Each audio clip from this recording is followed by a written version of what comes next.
పేతురు 1:4 తన విశేష కనికరము చొప్పున మనలను మరలా జన్మింపచేసును. ఇదేంటి మరలా జన్మించటం ఏంటి?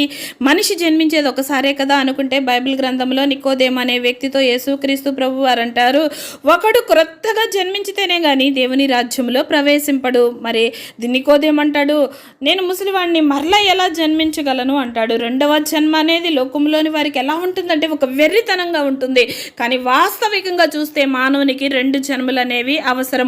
మనది మొదటి జన్మ ఎలాంటిదంటే 51వ కీర్తన 5లో చూస్తే, నేను పాపములోనే పుట్టినవాడును, పాపములోనే నా తల్లి గర్భము ధరించింది. మరి పాపము చేసే ప్రతి వాడికి కూడా మరణము నాశనము అని 6:23 రోమాలో ఉంటుంది. మరి వీటి నుంచి తప్పించబడాలి అంటే యోహాను 1:12-13 ప్రకారం రెండవ జన్మ అవసరము. యేసుక్రీస్తును విశ్వసించిన ప్రతి వాడు దేవుని వలన పుట్టినవాడు.